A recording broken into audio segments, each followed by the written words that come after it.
Will that be enough to do that, or will that just cut the rate of growth? Will cutting spending be enough to do it? Yeah, if you say your solution, you say the deficit is a problem, and your solution is for Congress to tighten its belt. Okay, if your question is should we cut spending and raise taxes, the answer to that is no. If what we're saying is do we just cut spending, is that enough? It's going to also require, Medicare, Medicaid reform as we look at it. Part of what we've done is we've ended up being a society that once we get hooked on something, we love to keep it. And it's going to be painful as American citizens. It's going to cost us something as we have to do that. So we're all going to have to sacrifice and try to make real cuts in the entitlement programs as well. Okay. How would you fix America's immigration situation? Well, first we have to. I believe I've got fence it, protect it.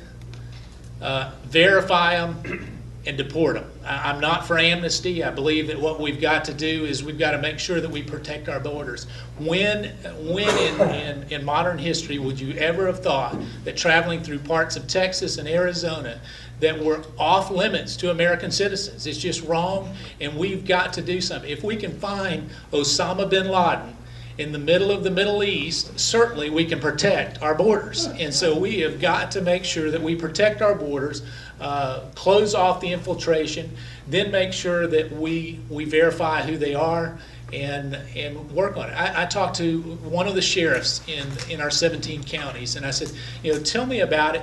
You get these guys and you send them back, and what happens? He says, I've got one guy that I've caught 42 times.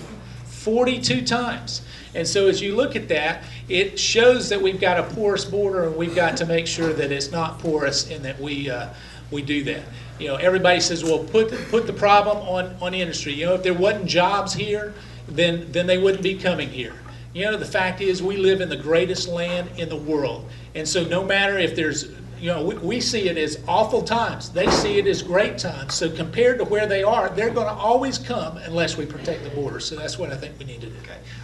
And perhaps the most controversial part of what you're saying, at least among some people I chat with, would be the deport them.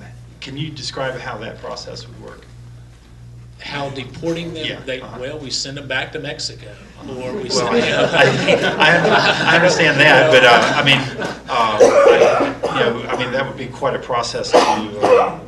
Can you describe it? Well, if they figured out how to get here, I think the most powerful country in the world can figure out how to get them back.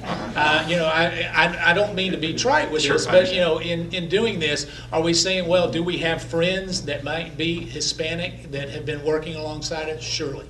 Can we look at some of those jobs, perhaps change the H-2A visa program, where those that are wanting to look at temporary employment, that we make that easier. The federal government has even messed that up, because what we've done is regulated it to such a point where if I get a hole the size of the end of my little pinky in the screen, and I'm providing housing for someone that's here on an H-2A visa, they can find me, and do find those people that have them here. And so we've regulated that to the point where most of the options for those that hire illegal immigrants come in, because it's easier for them to do it illegally than it is to abide with our regulations. So simplify the regulation if you want to cut down on that. But I think we do have to make sure that they go back.